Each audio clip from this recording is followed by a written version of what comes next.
Good morning, everyone. Welcome to From the Word Bible Teaching. Today is Tuesday, and it is the 5th of March.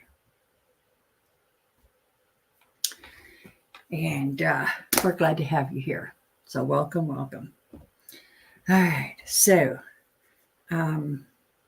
yesterday we talked about how scriptures told us that the Lord will fight for you, and you shall hold your peace, to be still and know. God says to be still and know that I am God.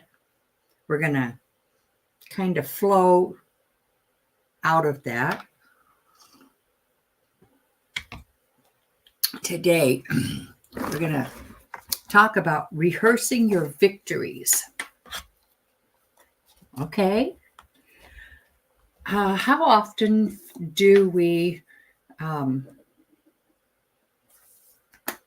rehearse or talk about our failures, our problems? Probably more often than we care to admit. I know I do sometimes. Well, I used to talk about the problems all the time. That was, I don't know, my way of dealing with it. Not realizing that by doing that, I was also keeping those problems alive. So today, we're going to talk about rehearsing your victories.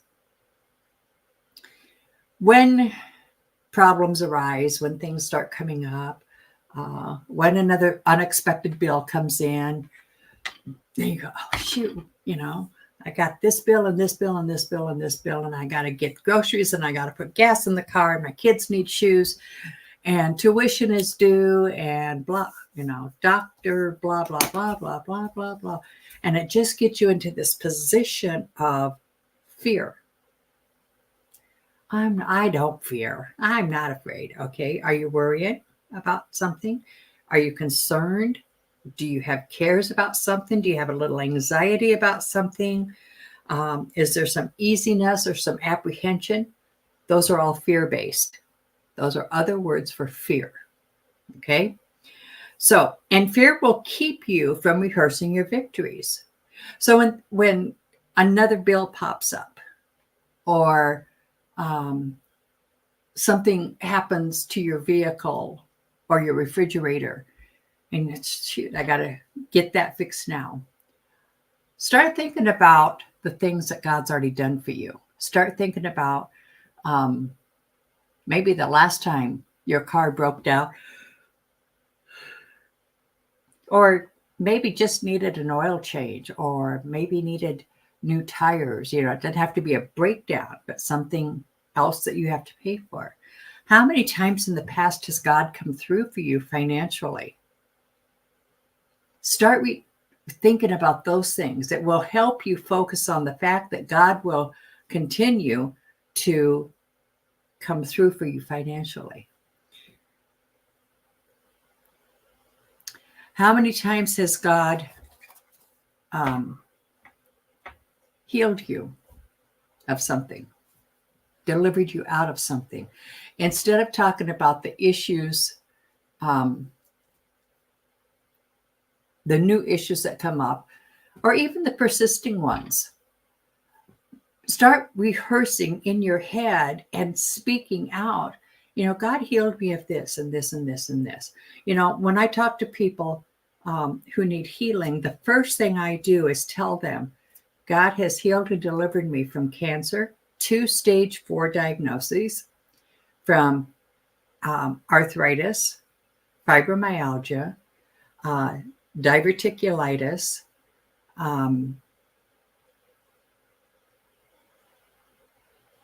headaches. I'm trying to think of some other things. Some of those are huge to you, and some of them are little things. Backaches, back problems, and a host of little things. Like I get a cut, and I heal supernaturally quick. I've had a few surgeries and healed supernaturally quick. And so I think about those things. When the devil tries to attack me with something, I just start talking about, no, I'm healed. I'm staying that way. God's already healed me of that, because the devil tries to throw similar symptoms on you. God's already healed me of that. And he healed me of this, this, and this. He has healed me of every sickness and every disease.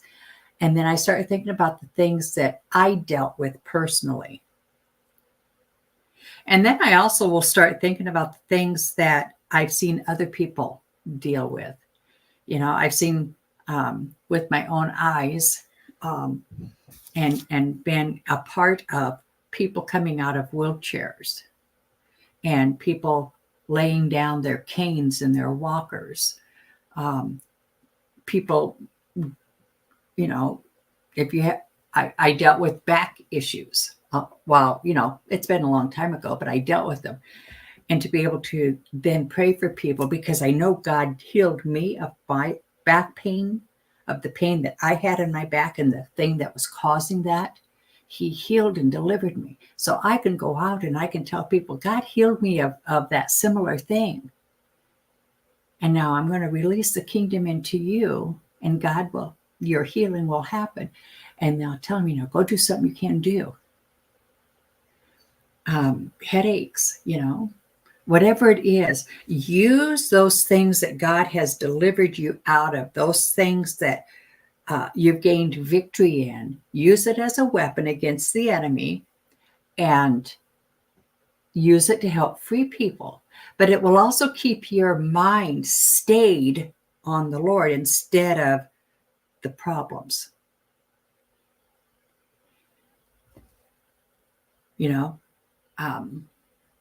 When we needed a new refrigerator, God sent us to the right place and we got the right refrigerator at the right price.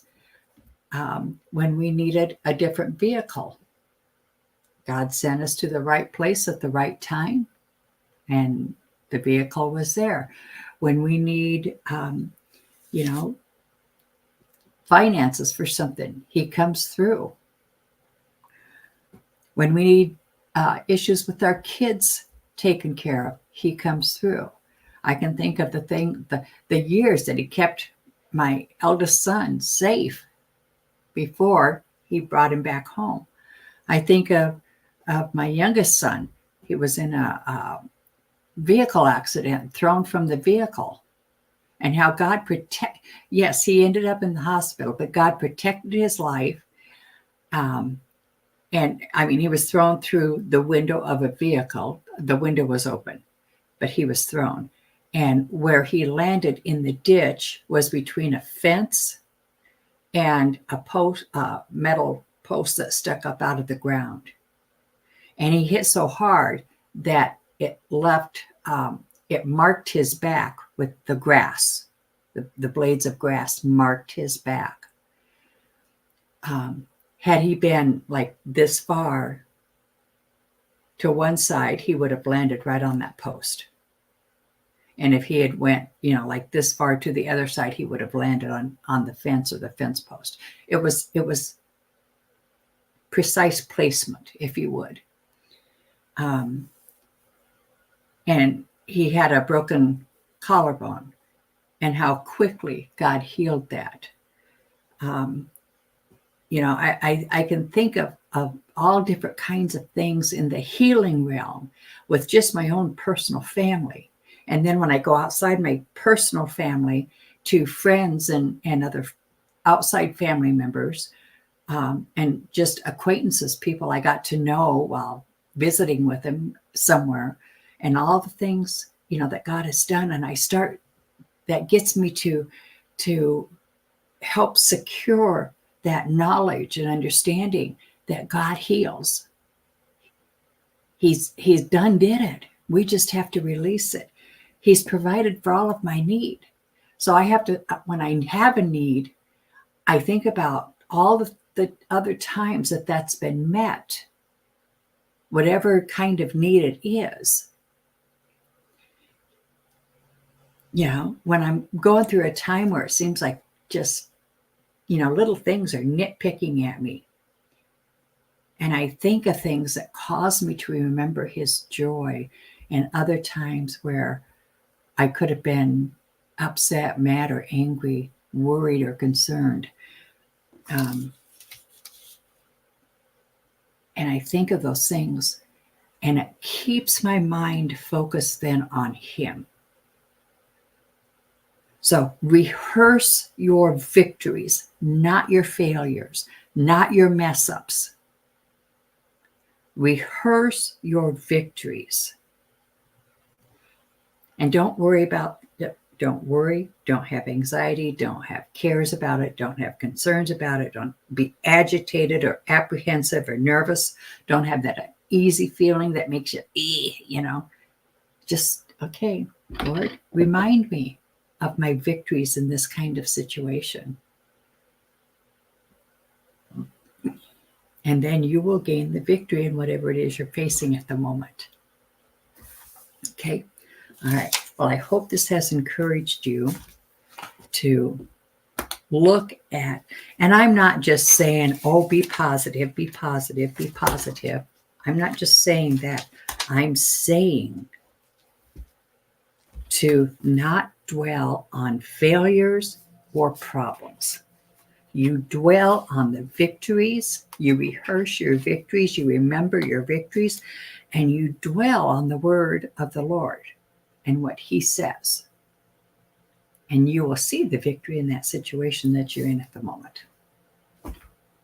Because you're not giving the devil any foothold. You're not giving him any place to sneak in there and mess with you or to stop your victories. Okay? All right. Well, thank you for joining me here this morning. We appreciate you. We thank you for liking and sharing these videos. And join us again tomorrow morning for another morning nugget. And until then, in Jesus' name, have a victorious day. Have a super blessed day in Jesus'